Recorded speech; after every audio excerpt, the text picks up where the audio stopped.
Welcome back na naman dito sa ating YouTube channel. For today's video mga kol, ipakita natin yung ating DE17V 4x4 manual transmission RO6A engine VVT. So ito yung pinakatipid sa lahat ng minivan sa gas consumption. So check natin mga kol, then tapusin natin yung video para malaman natin kung magkano ang presyo sa ating unit.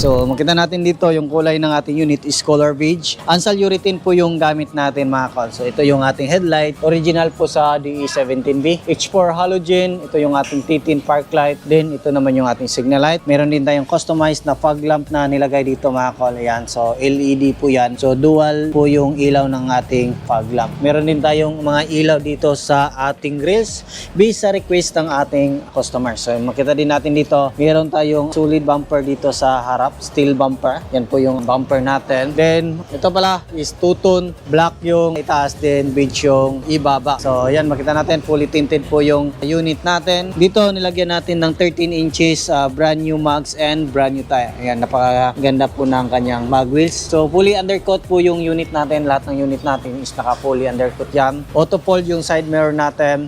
Yan. So, pinturado lahat. Yan o, napakaganda ng kulay ng ating unit. So, dito makita natin, meron tayong top load carrier Japan original sa itaas. So, nag-request talaga yung owner natin na Japan original yung top load na ipalagay sa kanila. Dito naman sa likuran, makita natin, meron tayong spoiler na customized. Lahat ng D17V kasi is walang spoiler. Kaya nilagyan natin ng spoiler based sa request din ng ating customer. Din dito, makita natin, meron tayong ladder dito. So, premium ladder from Jimny. Yan, dito rin meron tayong step board na nilagay. So, bakal din.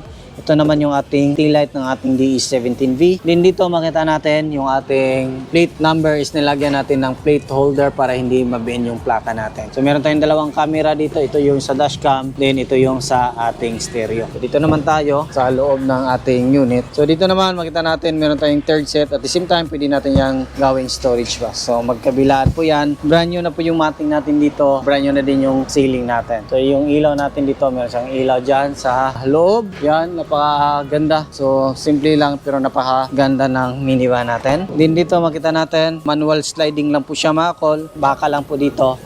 Din dito makita natin yung ating jack, tie wrench at saka yung ating riser. Ayan. So, then diyan, riser lang po. Ayan, manual riser lang po yung sliding natin. Then, itong upuan na to is pwede natin to i-fold para mas malaki yung piece kung gusto natin na maraming karga. Ayan, pakita natin. So, pakita natin yung upuan natin pag naka-fold. Ayan, ganyan kaganda yung minivan natin mga kol kasi foldable yung upuan natin dito. So, pwede natin malagyan ng maraming gamit. So, halimbawa, gawin natin na mini camper van, napakalawak po niyan. Pakita natin, you know. Napakalawak mo ng minivan natin mga kol. Kasya po yung mga maliliit na motor dito sa loob ng ating minivan. Yung iba nga, dalawang motor yung nilalagay nila. May mga nakita ako sa mga kaibigan natin na nag-trail. Dalawang motor yung mga pinanglagay nila sa loob ng kanilang minivan. Yun, no? So pag nawala to, napakalawak po ng minivan natin mga kol. Yun, no? So eto, swak po itong mga minivan. Halimbawa, may mga negosyo kayo. So gusto nyo gawing mini camper van, gusto po itong mga ganitong unit. Ayan, no? Makita natin hanggang dito po yung upuan natin, yung sandigan niya. Yan makita natin. Meron siyang passenger handle, magkabilaan po yan. Then meron tayong mini fan dito. Ayan, based sa request ng ating customer. Ito yung legroom natin. So, kasya po dito yung tatlo or dalawang tao, depende po sa laki. Then, ito yung viewing natin. Pag dito tayo sa likuran, makita natin dyan yung passenger side, then yung ating driver side. Then, meron tayong lagayan dyan sa itaas, then malaki din yan. Marami tayong pwede ilagay dyan. Yung nag-travel kami dyan, lahat ng gamit namin.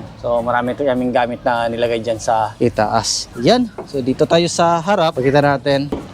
Dito, ayan. So, auto-fold yung side mirror natin. Power window yung sa harap. Then, makita natin, turn on natin yung susi. Ayan. So, yung kagandahan sa mga minivan na D17V mga kol is marami siyang bottle holder sa dalawa tatlo, and apat. Then, meron siyang glove box dito. Yan. So, yan. Kita natin. Yun. So, din dito makita natin, ito yung upuan natin. So, meron siyang neck pillow, request din ng customer. Then, ito, meron siyang handbrake. Dito makita natin, meron siyang lagayan dito. Then, ito yung mga mating natin is original. Yung rubber, napakaganda pa ng original niya. Then, makita natin yung ating, yan po yung clutch pedal natin, brake pedal, din yung ating accelerator pedal. Yan po. So, fully electronic po yung accelerator pedal natin, mga kon. So, yun, dito rin sa dashboard, makita natin yung ating 4x4 switch. Yan. Then dito meron tayong digital temperature gauge Conway. So pwede natin yung gawing scanner. Yan, makita natin dito yung ating cluster panel. So 137,403 km yung tinakbo ng ating unit. So 5-speed manual transmission po ito, mga kol. So panda rin natin. Start natin. So yun, goods. Kung na-cold start, so kita pa yung blow dyan kasi naka-cold start. Yung dashcam natin, then yung ating 7 inches touchscreen stereo with reverse camera. Yan, so kitang-kita po yung likuran ng ating sasakyan. So mga sun visor, kompleto. Left and right, kompleto siya, mga kan. So yun, so dito na tayo. Check natin yung makina ng ating unit. So ito yung makina natin, napakaganda ng andar. So yung makina natin is ito yung latest na makina, RO6A engine VVT 12 valve, 3-cylinder inline. So makita natin, napakaangas. So yan, ito yung injector natin, sa 2-3. Then yung ating spark plug at saka ignition coil nandito po. Then dito tayo maglagay ng engine oil, VVT solenoid, camshaft sensor nandito. Then yung ating temperature sender nandito. Then meron tayong dalawang oxygen sensor nandito.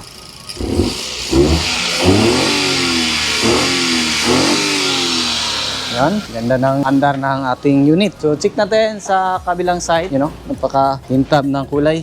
So dito makita natin yung chassis number natin, gas tank opener, yan, open. So goods, yun ayun. So dito makita natin yung throttle body natin, mga kol. Yung throttle body natin, mga kol, is fully electronic na po siya. Wala na po siyang cable, kaya napakatipid sa gas kasi accurate po yung mga pinabato na information ng ating pedal papunta sa ating ECU. Then yung ECU papunta dito sa ating throttle body. So yan, makita natin yung ating alternator, aircon compressor, din yung ating engine oil dipstick. So dito makita natin yung ating main fuse box, air filter housing, din yung ECU natin. So yan po yung setup ng ating unit. So check naman natin dito sa ating hood. Kaangas, 4x4 manual transmission.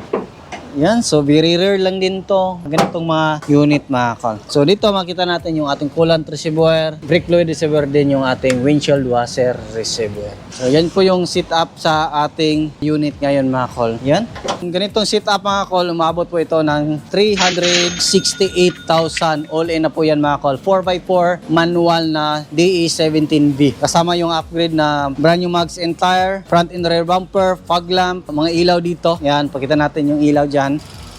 Yan. Yan, mga ilaw dyan. Kompleto na yan. Tapos, top load carrier, Japan original. Then, temperature gauge, 7 inches touchscreen stereo with reverse camera. Kasama na din yung ating dashcam. Then, third set. So, yan po yung package sa ating unit. Meron pang ladder. So, plate holder. Yan po yung kasama. So, umabot po siya ng 368,000 all in na po yan. So, yan lang siguro yung ating vlog for today. Maraming salamat po sa inyong patuloy na pagsubaybay. Sa bago lang sa ating channel, huwag niyong kalimutan i-like, share, and subscribe. Then, click na rin yung notification bell para updated kayo sa ating next video uploads kagaya ito. Ingat po, mga kol, and bye-bye. God bless po sa ating lahat.